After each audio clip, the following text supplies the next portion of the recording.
Hello friends, তো চলো আমার দুটো গাঁদা গাছে সার দেওয়ার ছিল। তো চলো আমি দুটো গাঁদা গাছ নিয়ে নিয়েছি। তো দেখো আমার দুটো গাঁদা গাছে আজকে সার দেওয়ার ছিল।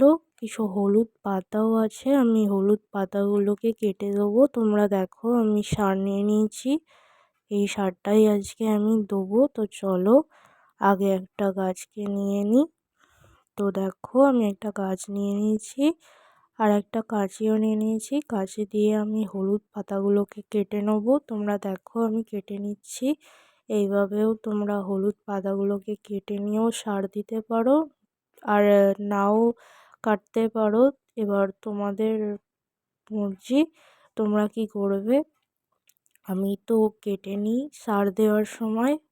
তো দেখো আমি পাতাগুলোকে কেটে নিচ্ছি।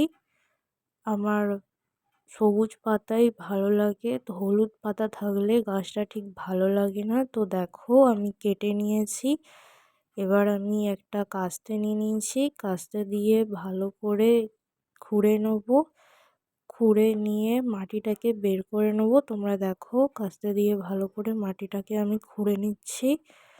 ভালো করে আগে মাটিটাকে খুঁড়ে নিতে হবে। আমি কদিন জল দিইনি সার দেবো বলে। তো সার দেওয়ার আগে দুদিন গাছটাকে শুকনো করতে হবে যাতে সারটা আমি দিতে পারি। সারটা দেওয়ার পরে জল দিয়ে দেবো।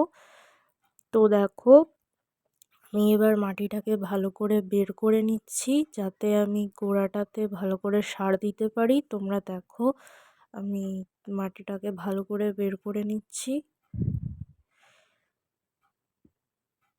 তো সার দেওয়ার আগে মাটিটাকে ভালো করে বের করে নিতে হবে। তো দেখো এবার আমি সারটাকে দিয়ে দিচ্ছি। এর মধ্যে 4 ধরনের সার আছে। তো আমি কি সার ব্যবহার করি আমি আগেই বলেছি। তো দেখো আমার সার দেওয়া হয়ে গেল। এবার আমি মাটিটাকে ভালো করে দিয়ে দেবো গোড়াটাতে যাতে সারটা ভালো করে গোড়াটা পায়। মাটিটা না দিলে সারটা ভালো করে বসবে না জলের সঙ্গে, তাই আমি দিয়ে দিচ্ছি গোড়াটাতে মাটিটাকে ভালো করে। তোমরা দেখো আমার এই গাছটাতে দেয়া হয়ে গেল। আমি দ্বিতীয় গাছটা নিয়ে নেব। তো আমার দ্বিতীয় গাছটাতেও দেয়া হয়ে গেল। Tata bye bye. টাটা।